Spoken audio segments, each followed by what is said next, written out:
కామారెడ్డి ప్రభుత్వ వైద్య కళాశాల నిర్వహణ సవాల్గా మారింది. భవన నిర్మాణాలు పూర్తి కాక విద్యార్థులు తీవ్ర ఇబ్బందులు ఎదుర్కొంటున్నారు. ద్వితీయ, తృతీయ సంవత్సరాల విద్యార్థులకు షెడ్లలో తరగతులు నిర్వహిస్తున్నారు. బోధనేతర సిబ్బంది కొరత వేధిస్తోంది. ఫలితంగా ఎన్నో ఆశలతో కళాశాలలో చేరిన విద్యార్థులు సరైన సౌకర్యాలు లేక అవస్థలు పడుతున్నారు. కామారెడ్డి జిల్లాలోని వైద్య కళాశాల భవన నిర్మాణ పనుల్లో జాప్యంతో విద్యార్థులు సమస్యలతో సహవాసం చేస్తున్నారు. గుత్తేదారు నిర్లక్ష్యం, అధికారుల అలసత్వం వరసై వైద్య విద్యార్థులు తీవ్ర ఇబ్బందులు ఎదుర్కొంటున్నారు.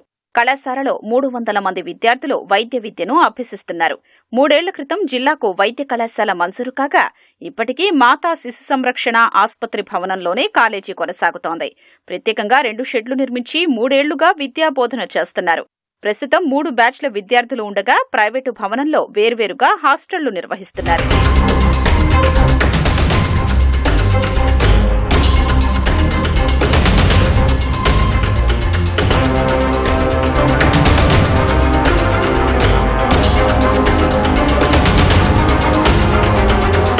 మెడికల్ కళాశాలకు కేటాయించిన 20 ఎకరాల్లో 130 కోట్లతో పనులు చేపట్టారు.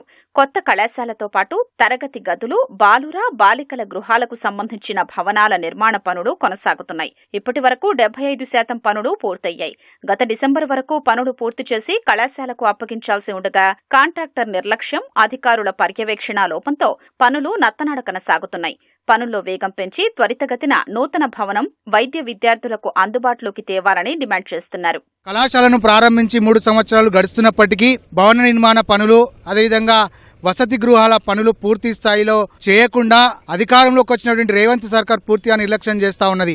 ఆద్య భవనంలో పూర్తి స్థాయి సౌకర్యాలు లేక మరి వైద్య విద్యార్థులు అనేకంగా ఇబ్బందులు పడతా ఉన్నారు. ఒకవేళ కేసీఆర్ గారు ఈ మెడికల్ కళాశాలను మంజూరు చేసిందని చెప్పేసి మీరు ఆయన మీద కోపాన్ని ఈ మెడికల్ కళాశాల ఆ విద్యార్థులపైన కనుక చూయిస్తే మరి మెడికల్ కళాశాల విద్యార్థులకి నష్టం జరిగేటటువంటి అవకాశం ఉంది. కాబట్టి ఏవైతే చూయిస్తున్నారో ఆ బుద్ధిని మానుకోండి.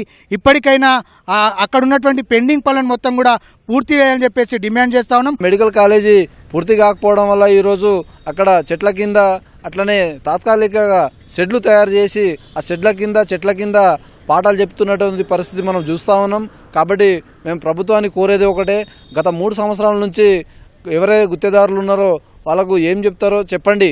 త్వరగా ఈ బిల్డింగ్ని విద్యార్థులకు అప్పచెప్పే విధంగా మీ కృషి ఉండాలని చెప్పేసి మేము ప్రభుత్వాన్ని కోరుతా ఉన్నాం. మరి గత 3 సంవత్సరాలుగా పనులు నత్తనడకన సాగడం వల్ల అటు విద్యార్థులకు ఇబ్బందిగా మారింది, ఇటు కాంట్రాక్టర్లు తన ఆదాయాన్ని పెంచుకోవడానికి రేట్లు పెరిగినాయని చెప్పి ప్రభుత్వం మారంగానే మళ్ళా నాయకులను పట్టుకొని పెంచడం తప్ప పనులు చేయకపోవడం వల్ల ఇవాళ విద్యార్థుల జీవితం మరి అరచేతిలో పెట్టుకొని వాళ్ళు బిక్కుమని చదువుకునే పరిస్థితి ఏర్పడింది. మరి ప్రభుత్వం ఒకవైపేమో ఇంటిగ్రేటెడ్ స్కూళ్ళు పెడుతున్నాం, మేము విద్య మీద అత్యధిక ప్రాధాన్యత ఇస్తున్నాం, మరి రాష్ట్రం అన్ని రంగాల్లో ముందంజకు తీసుకెళ్తున్నామని చెప్పి ప్రగల్భాలు పలికినప్పటికీ ఆచరణలో మాత్రం అమలు చేయడం లేదు. ఎక్కడ చూసినా కూడా ఎక్కడేసిన గొంగడి అక్కడే ఉన్నది.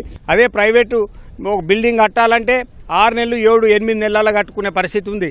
ఇలా 3 సంవత్సరాలు అయినా మరి వాళ్ళకి విధించిన గడువు పూర్తి అయినప్పటికీ కూడా మరి బిల్డింగ్ కడతలేరంటే మరి నాయకులు, ఈ అధికారులు ఏం చేస్తున్నారు అనేది ఒకసారి ప్రశ్నించవలసిన అవసరం ఉంది.